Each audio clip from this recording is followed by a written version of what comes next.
Images of floating plastic islands in the ocean, clouds of air pollution in China, and birds coated with oil spilled by tankers beg the questions, why do we do this to the environment? And what can we do about it? Simply put, environmental problems result from the tragedy of the commons. The tragedy is that unlimited access to the use of resources, forests, rivers, or air, result in adverse effects on others. Deforestation in the Amazon, for example, occurs because there are no limits on who can cut trees. If I don't cut the trees, you will. Waste dumped into the river or spewed into the air reduces water and air quality for everyone. The tragedy is, no one has an incentive to take care of resources they don't own.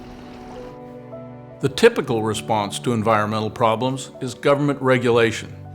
For example, in the U.S., we have laws like the Endangered Species Act or the Clean Air and Clean Water Acts, and agencies such as the U.S. Fish and Wildlife Service and EPA. These environmental regulations and regulators have worked in some cases, but they can be contentious and costly.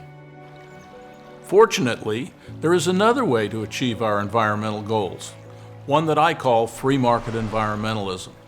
It uses market incentives to promote environmental stewardship. Owners of land don't overgraze. Owners of trees don't overharvest. For example, timber companies such as Weyerhaeuser and Georgia Pacific own thousands of acres of trees, which they manage sustainably. This helps explain why we have more trees today than we had 100 years ago.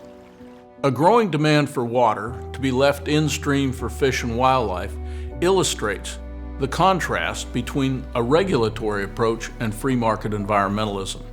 To provide water for endangered fish, environmentalists have filed lawsuits trying to require farmers to stop irrigating.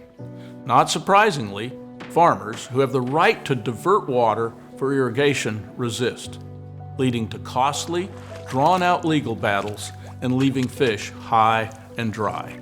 Water markets provide an alternative that replaces conflict with cooperation and conservation.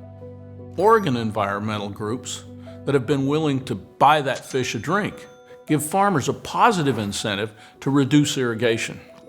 In California, the Nature Conservancy uses a crowdsourcing app where bird watchers locate migratory waterfowl and report it to the Nature Conservancy.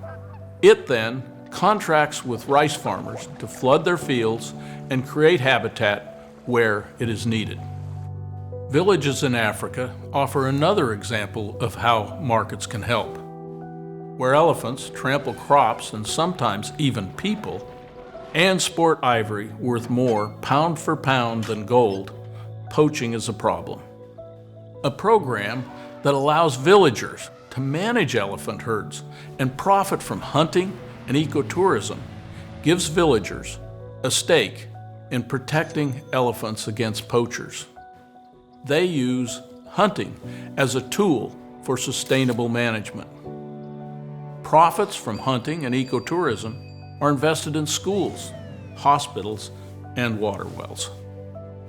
Free market environmentalism does not mean that government has no role. Indeed, by helping to define and enforce property rights, the government encourages the market and makes the environment an asset to be conserved. State governments and courts are necessary to define and enforce water rights so that they can be bought and sold.